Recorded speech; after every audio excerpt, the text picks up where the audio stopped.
Dr. Brown. I'm a psychiatrist at Fort Lee, and I welcome your comments and responses. And you can reach me in several ways. One, you can call Fort Lee Department of Behavioral Health, and that's 804-734-9623.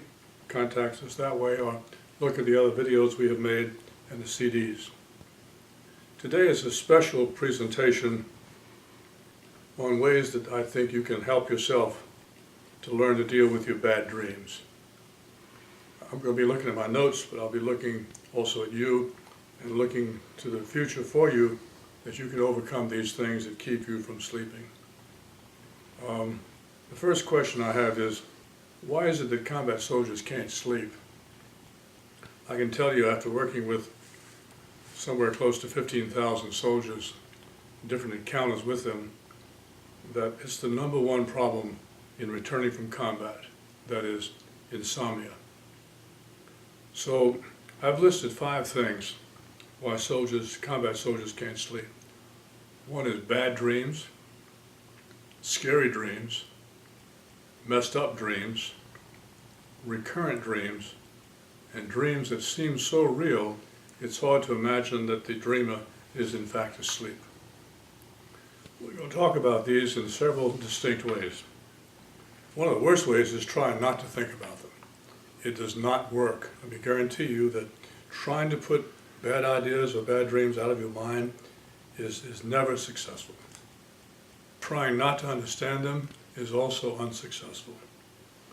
Not talking about them is not going to lead you to a solution, and trying to get them off your mind by distracting yourself or staying busy, exhausting yourself before going to bed does not work. Going to bed really worn out does not help you sleep and does not improve your dreams. The Hebrew Talmud, written thousands of years ago, says that the unexplored dream is like the unopened letter. We want to show you how to open the letters that you're getting in the form of dreams, most of which are connected in some way to combat. What will improve bad dreams? This works. Write down your dreams. Discuss them with someone trained in dream interpretation. Look for the meaning of your dreams. Use your dreams to help improve self-understanding, and your dreams will make sense to you when you understand them. And you're going to keep dreaming the same bad dream over and over again, we call them recurrent dreams, until you understand them. Well, you might ask the question, why is it that soldiers have recurrent dreams? The same dream or very similar dream over and over again. Recurrent dreams often contain a message that's not understood. It is as if the mind is saying, look, keep coming back to the same spot until you understand it. And it's worth the time and the focus and the energy to try to understand recurrent dreams particularly. At first it may seem very difficult, but it deserves the time you spend on it. I've got specific sets of ways I'm going to recommend on dealing with these bad dreams. One is to keep a dream journal. I would suggest a composition book. Write in big letters across the cover of the book, confidential. You keep it in a safe place and ask your family and others not to violate your confidence, and commit yourself to its long-term use. Now, I have a dream interpretation group at Fort Lee that meets on Thursdays from 10 to 11:30. And people bring in their dream journals, or they certainly bring in their dreams, and they tell the dream, and then the most important thing is we have the group respond with their associations, not interpretations, but what that soldier's dream reminds them of. And this is the same model that I want you to follow in your dream journal. Let's say you have a dream. Most soldiers keep a weapon and their cell phone nearby, and most cell phones today have a dictation capacity on them, and the ideal thing is to flip that dictation button on your cell phone and speak right into the cell phone everything you remember about the dream. That's an amazing way to capture what we call the manifest dream, the dream part that you remember.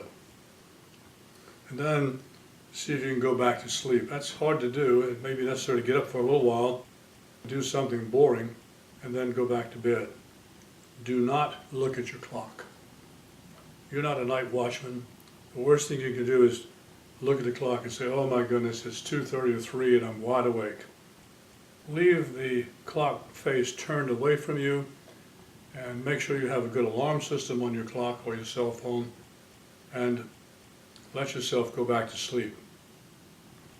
The next morning, as soon as you get time, write this dream down in your dream journal. That's important, but don't look for the meaning of your dream in what you remember, because the meaning is not in what you remember. It's going to be in something else.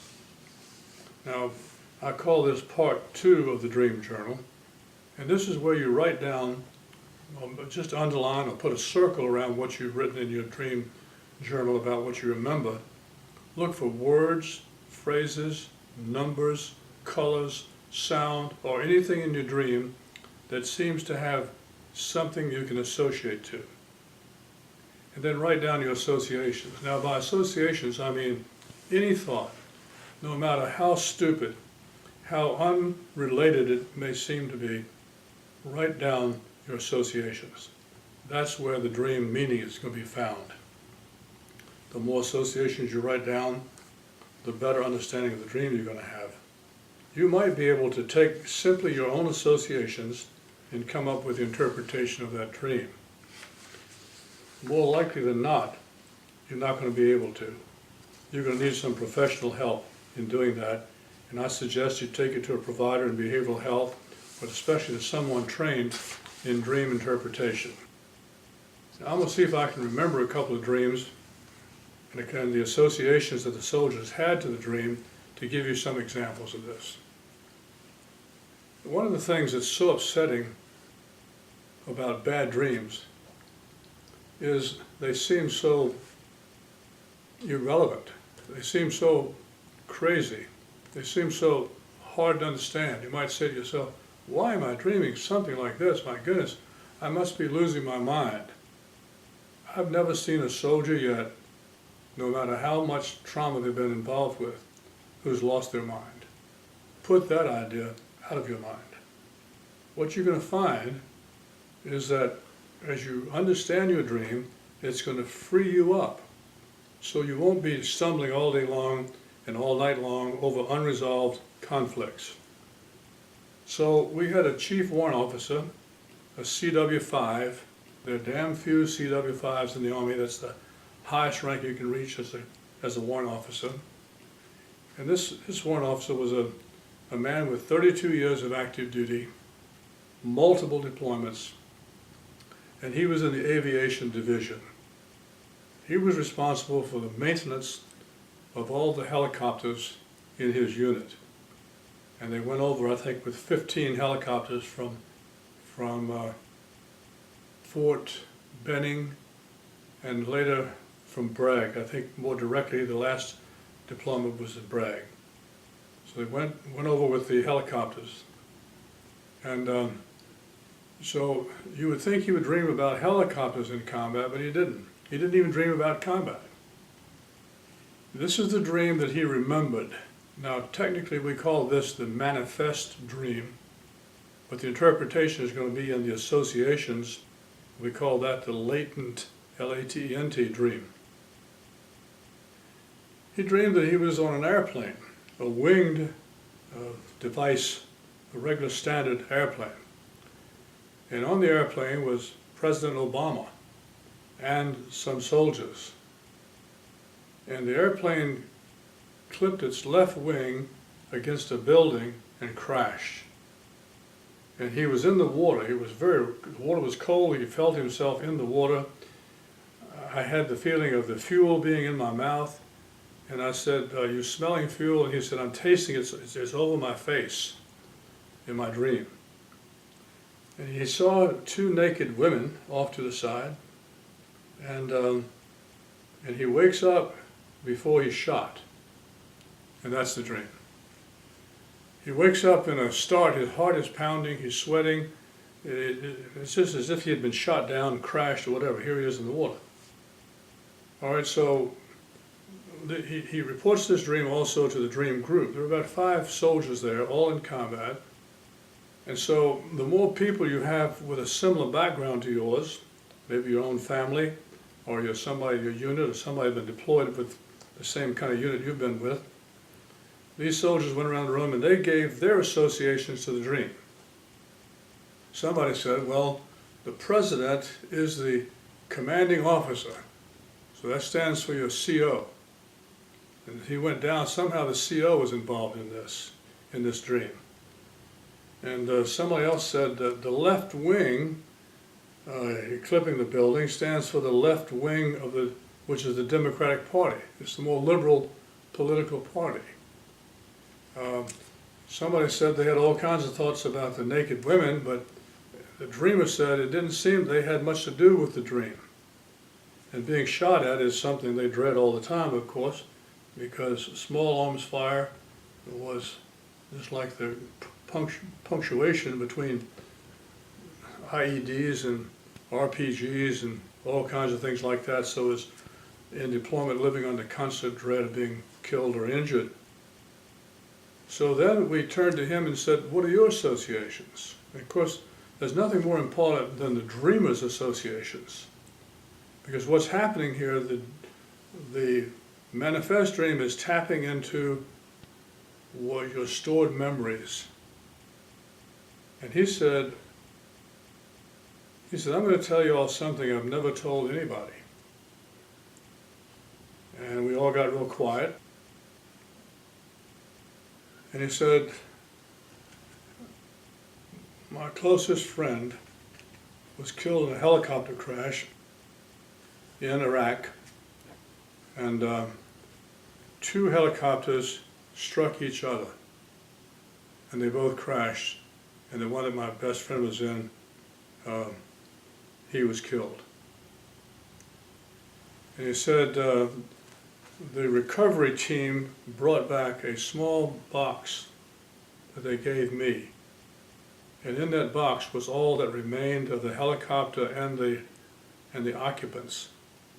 It was a mixture of metal and human remains in the form of burnt dust in this box. Now he said, I've always thought that maybe somehow the helicopters were not maintained in a safe way. That I'm responsible for everything that was important on safety on those vehicles and those helicopters. And somehow I wondered if I had done something wrong. He said, I know it doesn't make any sense because we check everything 1,000 times. But I had that feeling that I was responsible. And then he said, when I was like a teenager, I borrowed my father's pickup truck and I went out to see a girl, and that's probably where the naked women come in. And he said, I was running late and I came back and somehow went down a steep ravine and went off the road, and I flipped the truck over and over from front to back, not side, not rolled that way. And I ended up with the truck upside down. And I was facing down. The fuel tank in those days was behind the seat, and the fuel was coming down on me just like it was in the dream, and it was covering my face and I could taste the fuel.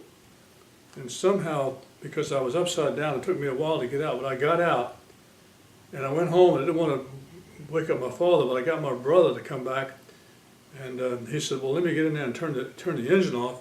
And he got in there and it blew up. And he was very, very badly burned, just like my best friend was burned to death in a helicopter. And clearly this was my fault because I had wrecked the truck.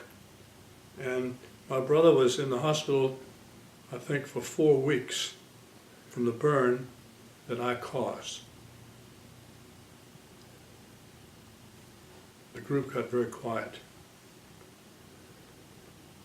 Now here, a dream traced carefully with associations took us to the truth of what was on his mind. He had variations of this dream for years, of his being responsible for tragic outcomes. Of course, the group was reassuring to him, saying, accidents happen to everybody. You could have never known what would happen. Your brother made his own decision. He was older than you. He got in there. Those helicopters, they shouldn't have been flying that close. They knew it was not your fault. We feel that way, but he felt better. Took him a while. He didn't feel better that moment. He didn't feel better the next day. But as the weeks went by, his dreams got better. He didn't have that kind of dream anymore because the letter was opened. He understood it. And he continued to work on the solution to his problem. Let me assure you that every dream you have that you do not examine carefully is like an unopened letter. I would say a special delivery letter, or something in modern terms like an Instagram, something urgent that you need to open up. Otherwise, you're not going to sleep. It's going to keep waking you up until you get to the bottom of it. Now, if you do this on your own, and it upsets you even more, that's good news in the sense that you're getting close to something, but don't struggle alone. Come in for professional help, and we're there to do our best to help you through this.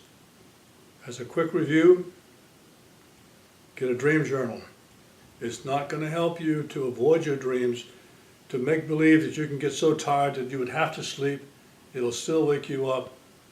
Write down your dream and write down your associations. Keep that confidential book, and you will find over the years that many of your unresolved problems will come to you in a way with a clear answer to it. Good luck.